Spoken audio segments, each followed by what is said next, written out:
Hi, first graders. If you want to make yourself a little mini tide pool, we've given you a big blue piece of paper, and we gave you a brown piece of paper, which would be better, but I don't have a brown piece of paper at my house, so I'm going to use yellow because that's what I have. So what you're going to do is with your brown paper, you're going to build sort of the rocks, like the rocks that would be along the edge of the paper. So I'm going to do something like, I'm just going to sort of make it bumpy like a rock would be, right? Like go this way. And then you can glue it down like that. That's one side of the rocks, because tide pools have lots of little pools, right? That's why they're called tide pools. They have little pools of rocks. So they're rocks, some rocks will go higher than others and some go lower. And then the animals all live in the different areas. And there are different zones in a tide pool.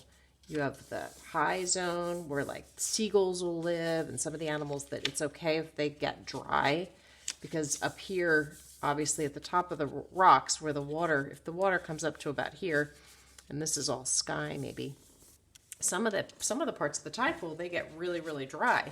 So you need to consider that. So maybe you want to do something like this on this side. You can get kind of tricky if you want. You could even put like little pools within this pool. You could take your paper and make little rocks. You could cut out little rocks and make it look really clever.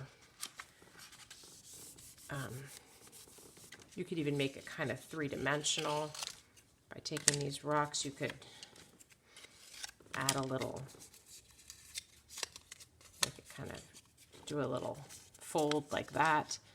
And glue it, and it could kind of come up if you want it to kind of come up like a real rock would. And again, your paper is brown, so it'll look more like a rock than mine. I got my yellow paper, so it's not quite as rock-like. So have fun with this. You can really kind of make a cool little design.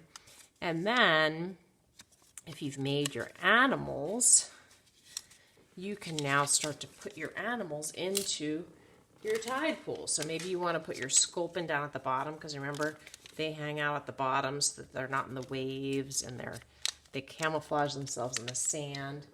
And then maybe you want to take your mussel and hang it off of one of the rocks here. And you could get really clever. And if the glue might not work perfectly, you might want to use tape for a lot of these. I think I'm going to switch to tape, to tell you the truth.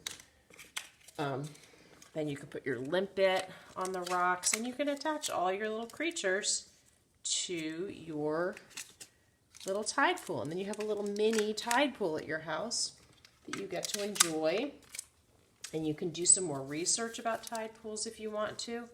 And you can teach people. Maybe you can email your aunts or uncles or grandparents or someone and teach them all about the tide pools you learned about and how they work, because I bet they're going to be interested, because, you know, adults don't know a lot of this stuff. You guys are learning information that a lot of people don't know.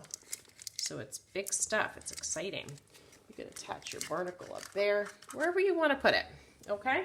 I think that's all of our creatures. So you get to make your own little tide pool. I hope you have fun with this, and when you finish, send me a picture, because I want to see what your little, how it turns out, how you ended up doing it, okay? Because everyone's going to have a slight different take on it. All right. Thanks so much. Bye, guys.